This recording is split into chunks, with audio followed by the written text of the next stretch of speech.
This episode is brought to you by Kia's first 3-row all-electric SUV, the Kia EV9, with available all-wheel drive and seating for up to 7 adults, with a 0 to 60 speed that thrills you 1 minute and available reclining lounge seats that unwind you the next. Visit kia.com/EV9 to learn more. Ask your Kia dealer for availability. No system, no matter how advanced, can compensate for all driver error and or driving conditions. Always drive safely.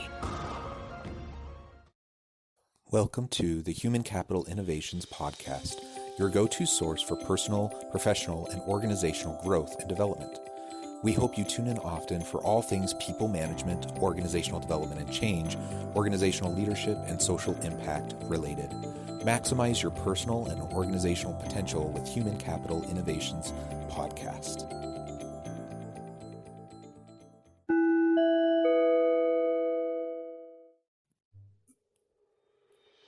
Welcome to the Human Capital Innovations Podcast.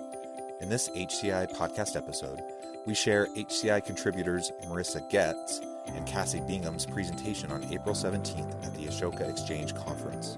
The title of their session was Teaching Social Innovation, Context Matters, and Opportunity Knocks.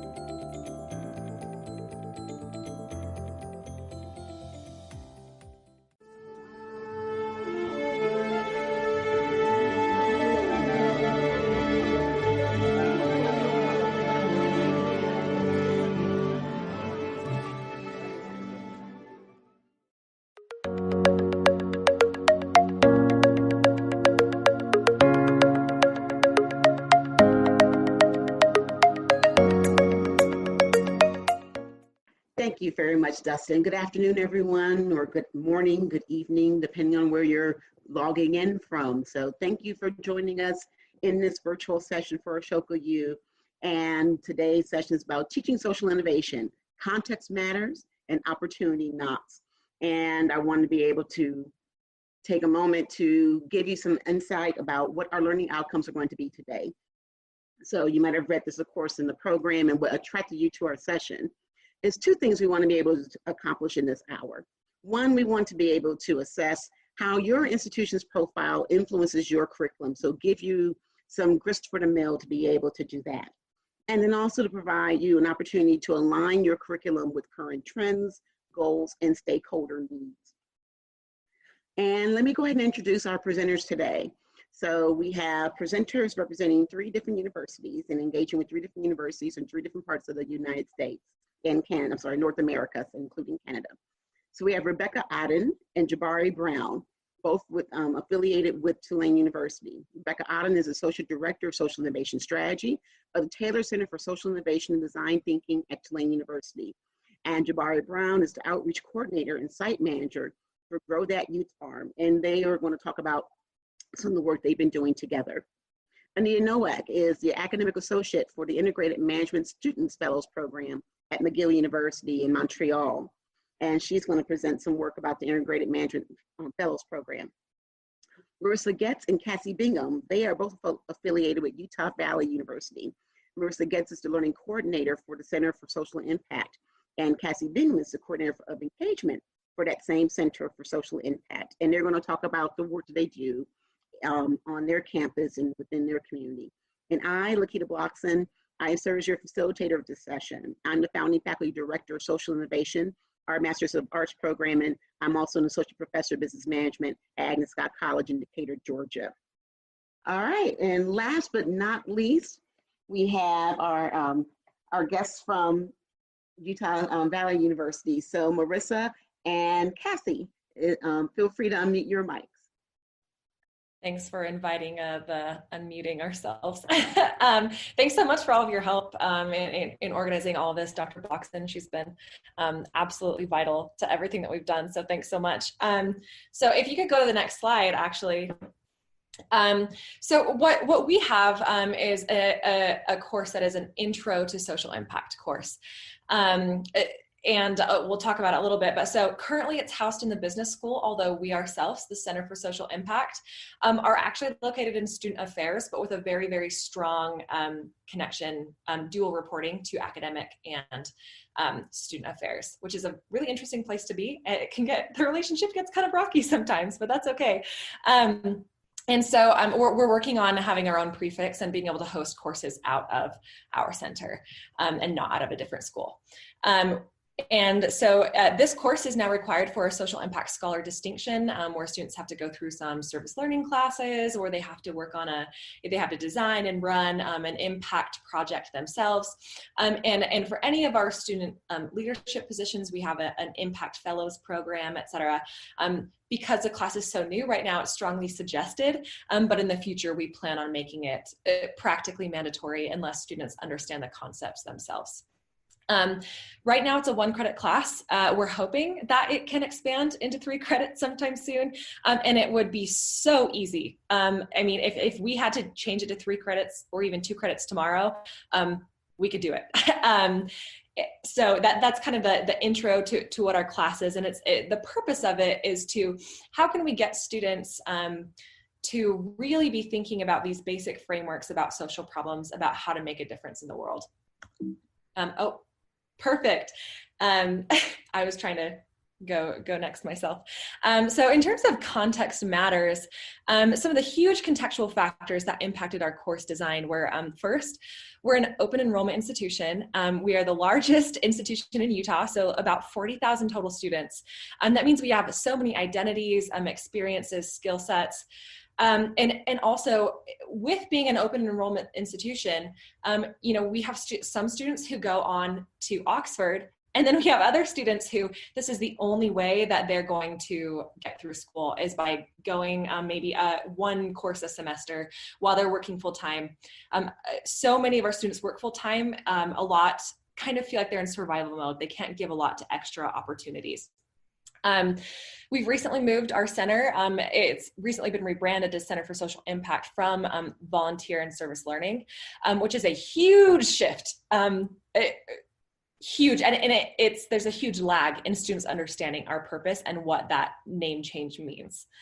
And then next there's a really deeply religious lens on social change and service. And that's not a bad thing. So many students in our valley belong to the LDS church. And it's this very service-oriented opportunity and way of framing doing good in the world. Not a lot of systems thinking, not a lot of sustainability thinking, et cetera. And so everyone wants to do good, but the framing is through this one particular method. Yeah. So because of that context, just to make sure, can everybody hear me okay? Awesome. Because of that context, we wanted to make sure that with this and because we're working with so many non-traditional students and students across the spectrum, because we're working in this area of transition from really only focusing on direct service to now focusing on social impact holistically, and also working within this really unique kind of service-oriented religious context that doesn't really incorporate a lot of intersectionality, we knew that we needed to come up with some really clear learning outcomes for the class and then work on learning methods that would lead to these outcomes. So just to go over those learning outcomes, the first one, of course, is just to explain the definition of social impact. A lot of our students, this is their very first time dipping their toes into social impact beyond direct service as one pathway. So we want to explain the definition of holistic social impact and then the corresponding 6 pathways or methodologies that we use, which we'll talk a little bit more in just a few minutes about those. And then 2, we want to identify power dynamics in social problems and interventions. We want to talk about power constructs. We want to talk about intersecting identities and historical context and how that very deeply affects how we do effective social impact. 3 is to critically analyze social impact practices after learning about those things, being able to analyze and evaluate impact and if there really has been an impact or a positive impact. And then number 4, we want our students to be able to explain how basic design thinking processes can connect to equitable social impact. And so we're going to just go over very briefly the 3 modules that we do in our classroom, and I'll go over the first one. So the first module, we have to start, like I said, at the very basics. This is really important for our students, and this includes a lot of language setting and a lot of defining.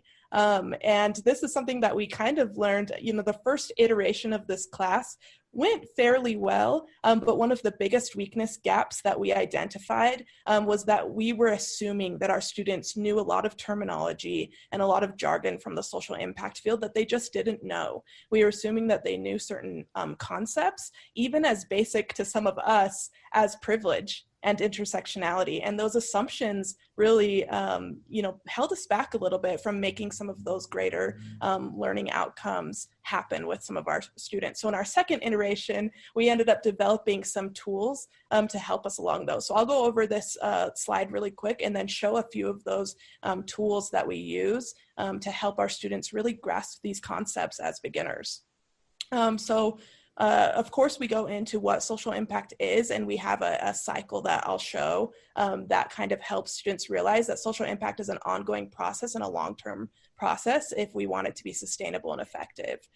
We literally hand our students a glossary to explain to them what privilege is, what intersectionality is, and other terminology related to these things, such as diversity, inclusion, equality, equity, things like that. We literally hand them a glossary and take an entire classroom to go over some of those key terms that have to be understood.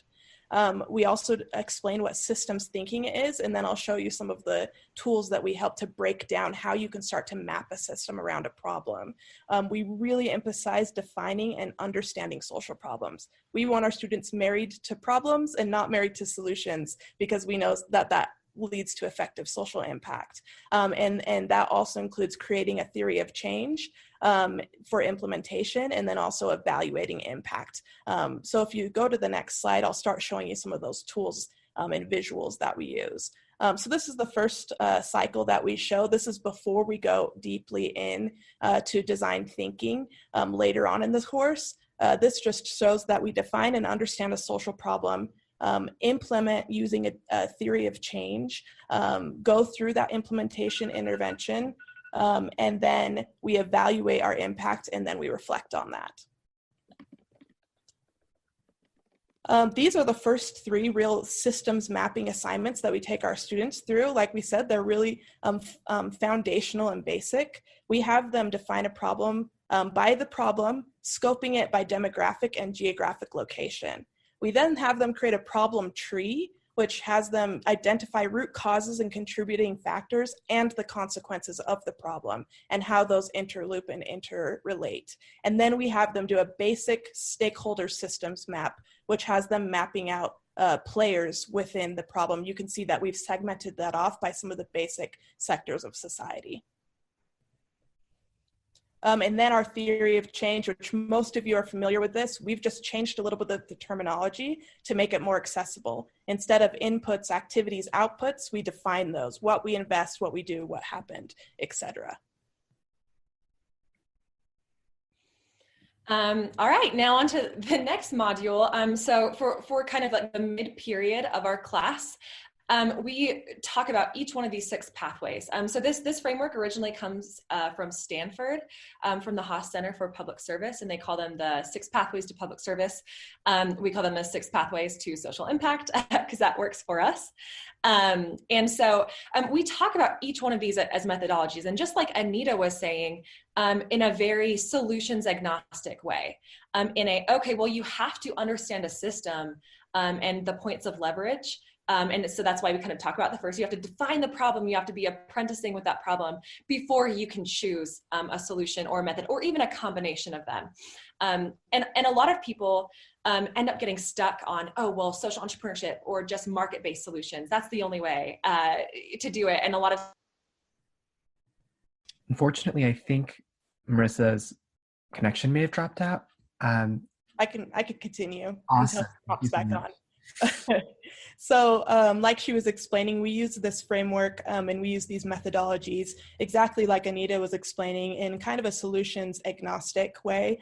We let our students through this class start to identify through those those tools that I was showing before, how do we evaluate which methodology will be best for a problem, or which series of methodologies or combination of methodologies will be best for a problem? So we actually do one class each on each of these pathways, and we give a theory for the pathway, we give a case study for the pathway, and we help students to kind of see how these different methodologies can be applied. Okay, and so then our third module, which is kind of our wrap-up module, taking all of these different tools and these different foundational visuals and concepts and definitions that we've given throughout the class, we tried to end on an equity design for social impact framework, which kind of wraps all these tools into one cohesive and intuitive strategy for implementing social impact. So design thinking, many of you may be familiar with this already, but it's a problem-solving framework that is not linear, it's cyclical, and it really emphasizes taking what might be considered the user perspective, or maybe in a social impact field, the demographic of focus, their perspective, and putting that front and center when it comes to defining a problem and finding effective solutions or interventions for a problem. We take that a step further. We teach the design thinking steps, but then we use equity design, which is really kind of the cutting edge of design thinking at this point. There's several groups including the Stanford Design School, the Creative Reaction Lab, who is actually presenting in another place in Ashoka. They teach equity design, which takes the same steps of design thinking, but adds the lenses of acknowledging power constructs, acknowledging historical context, which both of the other groups before us have also presented about to some extent, and making sure that those are key lenses that we're doing the design process through, and also incorporating diverse co-creators within that process, not just in the research stage, not just in the interview stage, but within all of the stages of the design thinking process. And so that's how we kind of bring all of these pieces together. And then on our final class and our final wrap up, we make sure to ask some of the ethical questions and the equity questions that come along with all of that. Marissa, are you back on? If you are, we're on the class principles slide. My computer died, but did not tell me.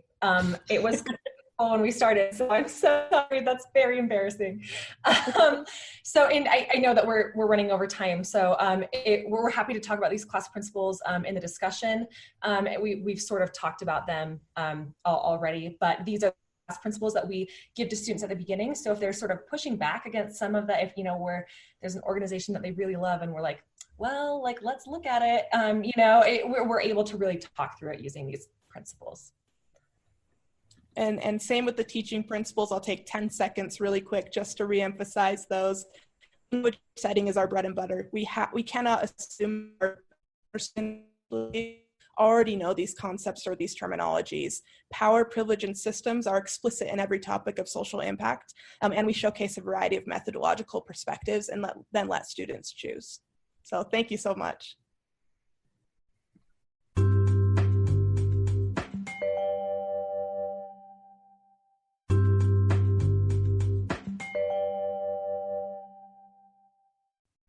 Thank you again, Marissa and Cassie. All right, thank you, everyone. We are now at the point where we can answer aloud, and we have quite a few questions in the chat box. So we'll start going through, and I think some of the questions were being compiled by our facilitator, Dustin.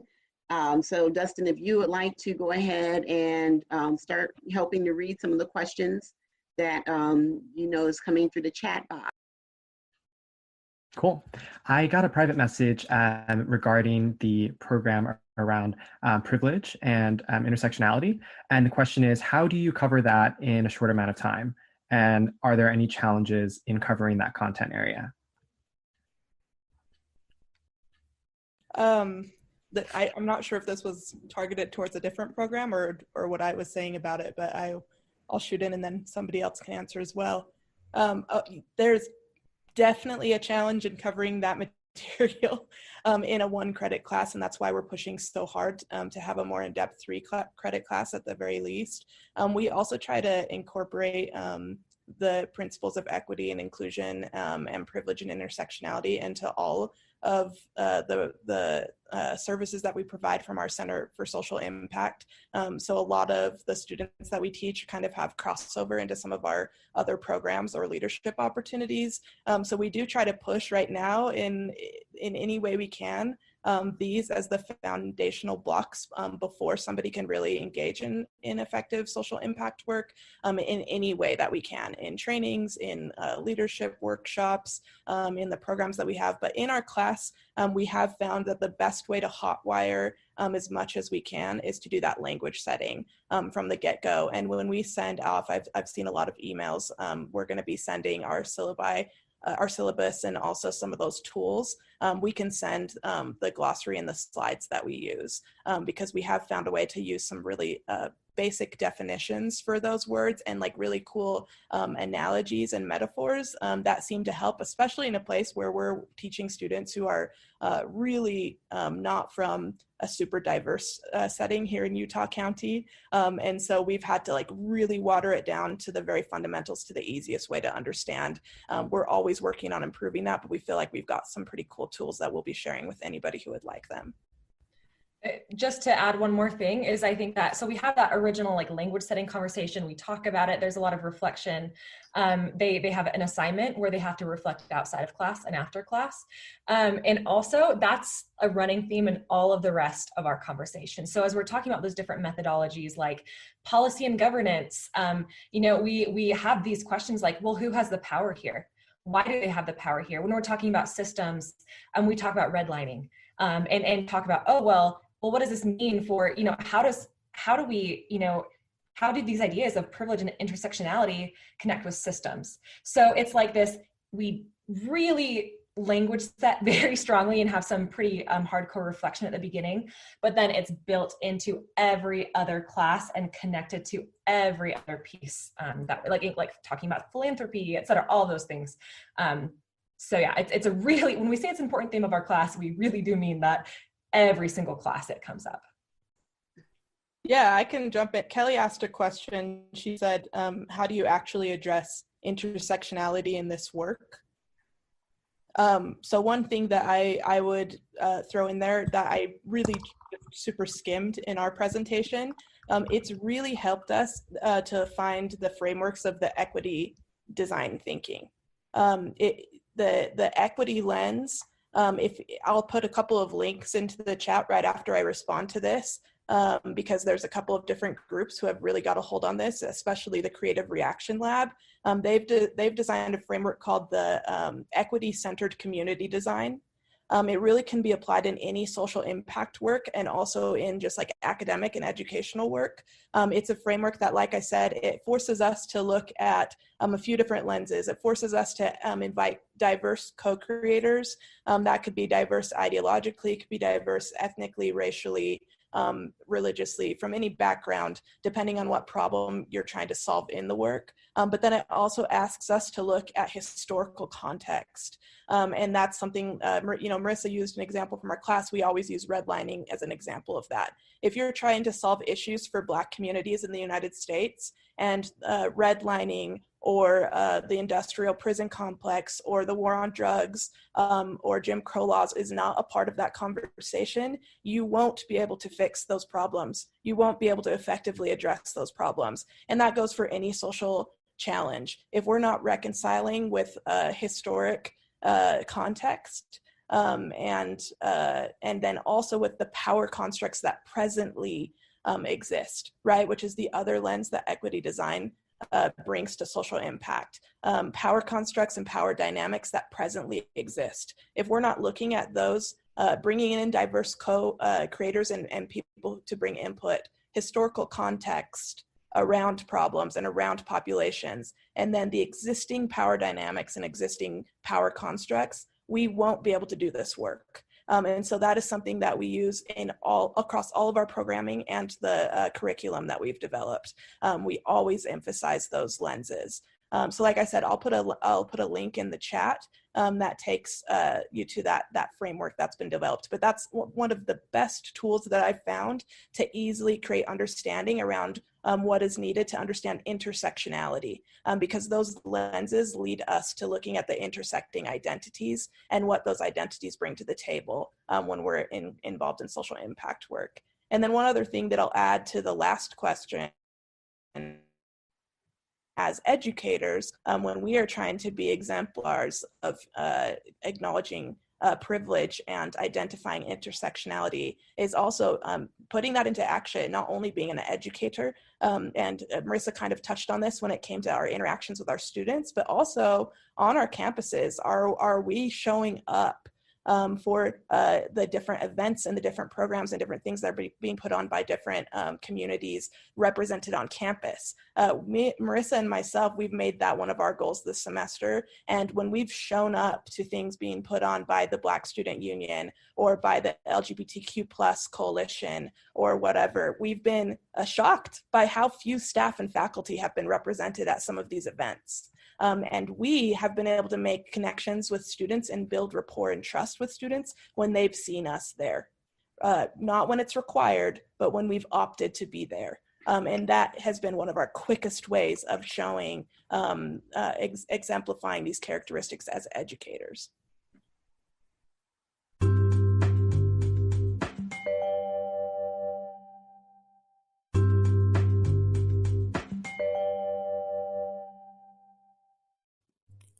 Thanks again for joining us for this episode of the Human Capital Innovations Podcast.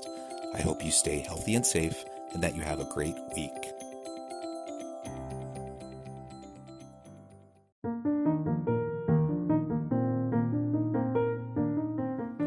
Check out our new weekly LinkedIn newsletter, Alchemizing Human Capital, exploring industry trends via original research and interviews with executives and thought leaders from across the globe. We look forward to having you join us.